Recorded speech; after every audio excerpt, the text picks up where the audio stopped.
এই প্রশ্নটা কখনো কখনো আমাদের সবার মাথায় চলে আসে। দোয়া করি কিন্তু উত্তর পাই না, কাঁদি কিন্তু পরিবর্তন দেখি না।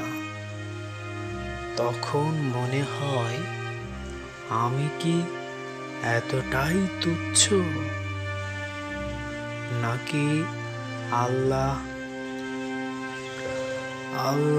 কি আমাকে ভুলে গেছেন, নাকি আমি ভুল জায়গায় তাকাচ্ছি, আমি ভুল জায়গায় দাঁড়িয়েছি। কিন্তু যখন দেরি হয় বিশ্বাসে,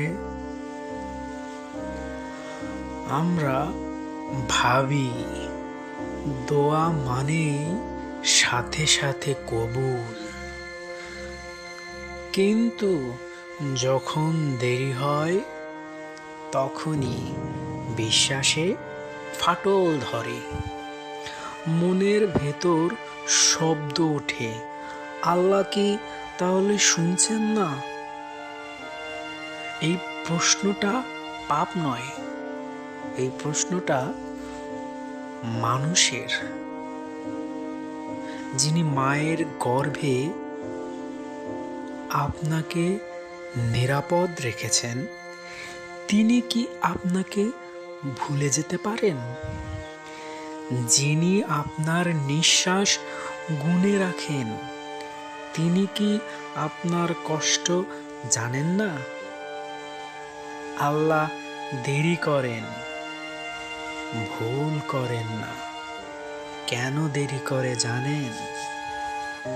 পরীক্ষা করার জন্য। আপনি কি সত্যিই যাচ্ছেন, নাকি মুখে বলছেন?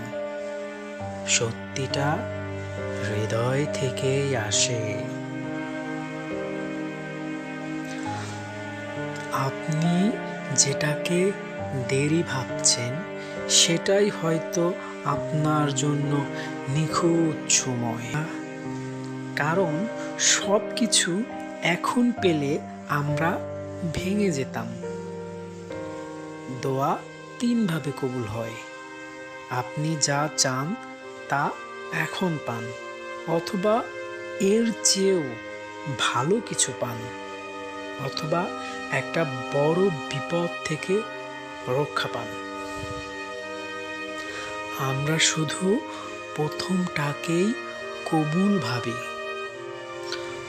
যদি কখনো মনে হয় আল্লাহ আপনাকে ভুলে গেছেন, এই কথাটা মনে রাখবেন, আল্লাহ কখনো ভুলে যান না। আল্লাহ যদি ভুলেই যেত, তাহলে আমাদের নিঃশ্বাস বন্ধ হয়ে যেত। আমরা প্রতিদিন না খেয়ে থাকতাম। আল্লাহ কাউকে ভুলে যান না, কারো কথাই ভুলে যান না।